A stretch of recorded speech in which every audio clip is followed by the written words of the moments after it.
दोस्तों, आज की इस वीडियो में हम लोग जानेंगे कि आखिर क्यों देवी तुलसी ने दिया था भगवान विष्णु को ऐसा भयंकर श्राप जो उन्हें धरती पर आकर भुगतना पड़ा था।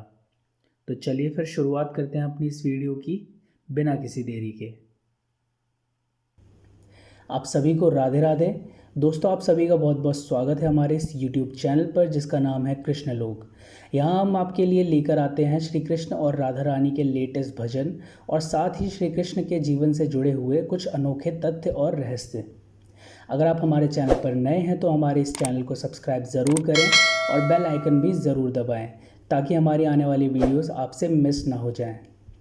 तो चलिए शुरू करते हैं आज की हमारी ये वीडियो बिना किसी देरी के। तुलसी, जिसे हम लोग एक पौधे के रूप में जानते हैं, असल में वह पूर्व जन्म में एक राक्षस कुल में जन्मी एक कन्या थी जिसका नाम था वृंदा।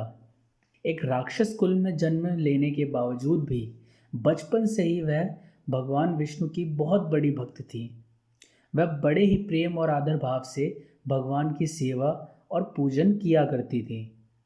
उनका पूरा बचपन इसी तरह श्री हरि विष्णु की भक्ति में गुजरा, परंतु जब वह विवाह के योग्य हुई तो उनका विवाह राक्षस कुल में ही दानवराज जलंधर से कर दिया गया। श्री हरि विष्णु की परम भक्त होने के साथ साथ वृंदा एक पतिव्रता स्त्री भी थी।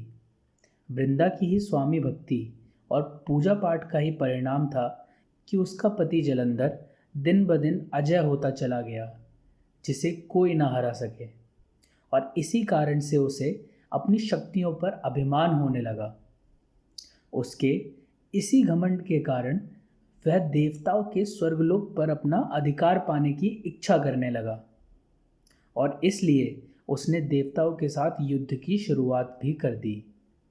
जब युद्ध में देवताओं ने देखा कि उनकी हार होना निश्चित हो चुका है और अब वह जलंधर का सामना ज़्यादा देर तक नहीं कर सकते, तो उन्होंने अधिक समय न गंवाते हुए सीधा वैकुंठ यानी श्री हरि विष्णु जी के धाम को प्रस्थान किया।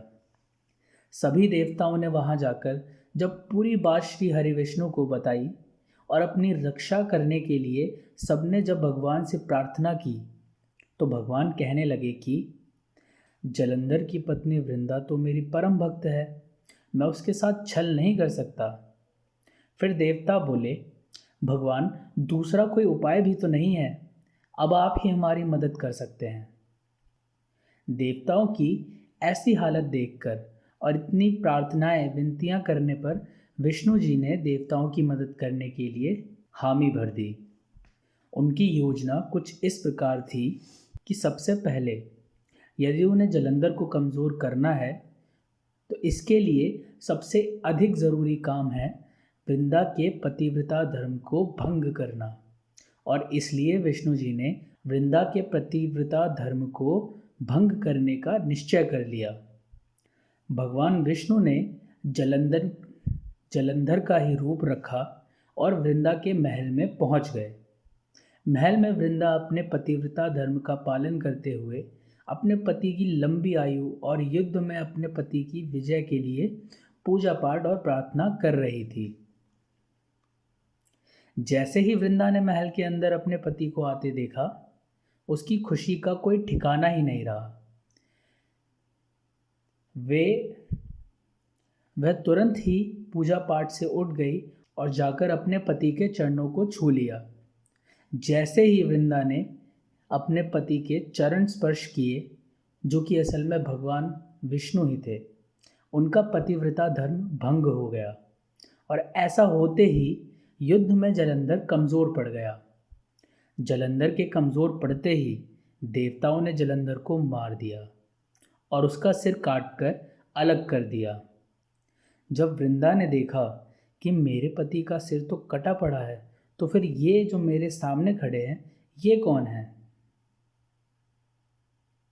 उन्होंने बहुत क्रोध में अपने सामने खड़े उस बहरूपिये से पूछा, आखिर तुम हो कौन जिसने मेरे साथ ऐसा छल किया, जिसका स्पर्श मैंने किया, जिसने मेरे पतिव्रता धर्म को भंग किया? तब भगवान विष्णु अपने असल रूप में आ गए। पर वे वृंदा के ऐसे क्रोधित रूप को देखकर कुछ न बोल सके।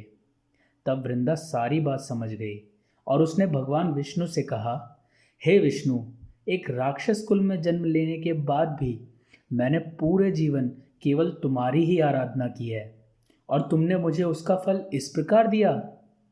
मैं तो कभी सोच भी नहीं सकती थी कि इस समस्त संसार का करुणामय पालनहार अपने भक्त के साथ ऐसे का व्यवहार भी कर सकता है। वृंदा ने उसी समय भगवान कृष्ण को श्राप दे दिया, तूने मेरे साथ जिस प्रकार का पाषाण हृदय वाले व्यक्ति की तरह व्यवहार किया है, तो मैं तुझे श्राप देती हूँ कि तू अभी और इसी समय पत्थर का हो जाएगा।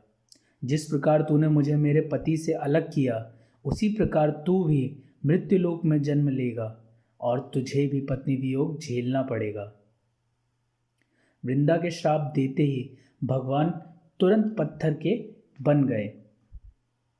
जगत के पालनहार के यूं अचानक से पत्थर में बदल जाने से पूरी सृष्टि का संतुलन बिगड़ने लगा। पूरे संसार में हाहाकार मच गया। फिर जब देवताओं ने जाकर वृंदा को समझाया और उससे प्रार्थना की, तब वृंदा ने अपना आधा श्राप वापस ले लिया और तब कहीं जाकर भगवान विष्णु अपने असल रूप में आए।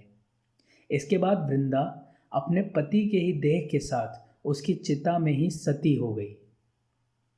तब उनकी चिता की राख से एक पौधा निकला जिसे भगवान विष्णु ने तुलसी का नाम दिया और भगवान विष्णु ने कहा, आज से इसका नाम तुलसी है और मेरा एक रूप इस पत्थर के रूप में रहेगा जिसे शालिग्राम के नाम से जाना जाएगा और इसे तुलसी के ही साथ में पूजा जाएगा।